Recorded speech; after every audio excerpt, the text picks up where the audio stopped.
부목의 시간. 김태실. 계절은 질서정연하다. 조금 늦게 오거나 조금 일찍 올 뿐 자리를 벗어나지 않는다. 서서히 바뀌기도 하고 하루 만에 뚜렷한 변화를 느끼게도 하는 날씨는 마음의 준비를 하게 한다.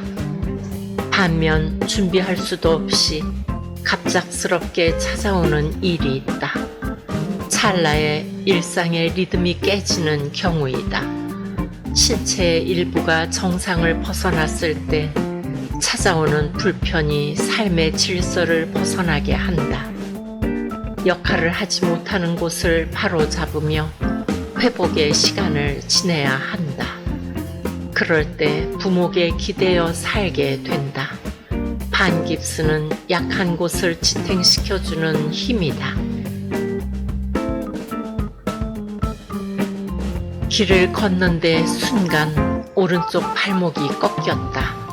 늘 걷던 평평한 길이다. 일어나 걸으려는데 디딜 수가 없다.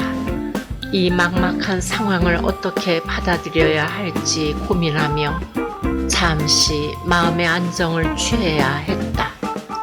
집을 향해 가야 하는 길이 천리처럼 느껴졌다. 저절로 튀어나오는 신음소리와 함께 휘청거리며 집에 왔다. 복숭아 뼈 부분이 주먹만큼 부풀어 올라 밤새도록 쑤셨다.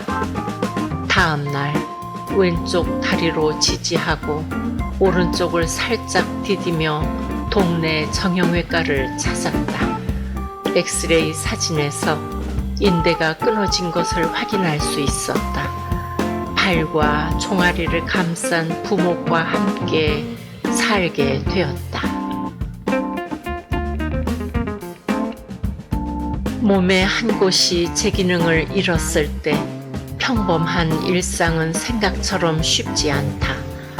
오른쪽 발목 붓기를 가라앉히기 위해 얼음찜질로 달래며 다리의 높이를 심장보다 높게 올리고 누워 있어야 했다.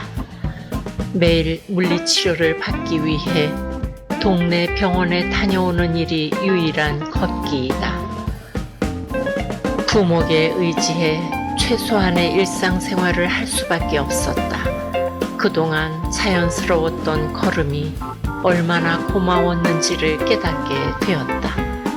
초, 중, 고 학교가 집 주위에 있어 학생들이 목발을 짚거나 팔과 다리에 깁스한 걸 자주 보는데 그런 학생과 마주치게 되면 동질감을 느끼며 반갑기까지 했다.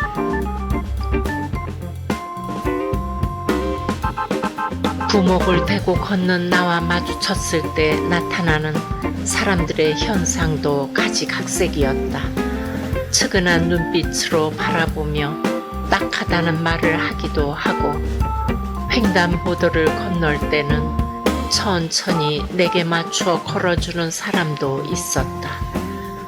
지하철을 탔을 때도 부목을 댄 다리를 보며 선뜻 자리를 양보해 주었다.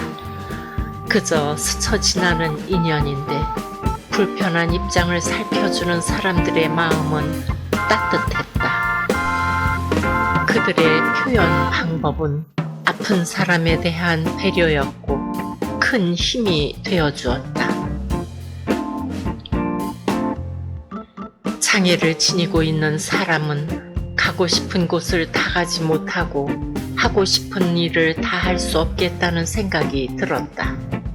휠체어를 타거나 목발을 짚으며 최소한의 열정을 불태울 수 있지만 생활의 장벽에 아쉬운 일이 많을 것이다. 귀가 어두우면 보청기를 사용하고 시력이 좋지 않으면 안경을 쓰면서 자신의 소망을 향해 나아갈 수 있듯이 그나마 부목을 대고 살아갈 수 있으니 다행이었다. 봄꽃이 활짝 핀 계절에 동네를 천천히 걸으며 주위 풍경을 보았고 천천히 걸으며 생각도 했다. 삶은 일종의 수행이 되어 나를 들여다보게 했다.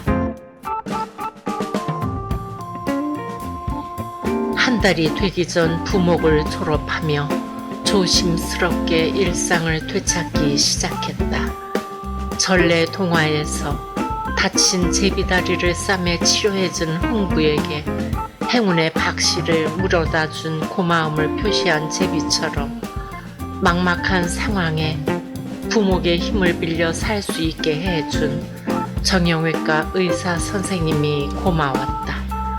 도움이 필요한 이들에게 치유의 손길을 펼치는 모든 사람들을 위해 기도했다. 세상은 도움을 주고받으며 사는 삶의 현장이다. 몸 어딘가 고장이 났을 때 전문가의 치료는 필수이다. 한 생을 살면서 맞부딪는 사건, 사고들, 어느 것은 가볍게 지나가기도 하고 어느 것은 깊은 상처를 남기기도 한다. 어떤 상황이 다가와도 몸과 마음을 보살피며 꿋꿋이 살아낸다는 건 아름다운 일이다. 자신의 부족한 부분을 도움의 손길에 의지해 사는 삶은 고귀하다. 고비를 넘기며 삶의 질서를 지키는 사람의 의지가 세상에 꽃을 피우고 그 꽃을 보며 누군가는 용기를 낼 수 있기 때문이다. DNA가 다르고 성향이 달라 약한 부분도 다르겠지만 보듬고 달래며 하루하루를 살 수 있어 감사하다. 걷는 일은 자신 있던 한 사람의 걸음을 겸손하게 만든 부목의 시간이 선생님이다.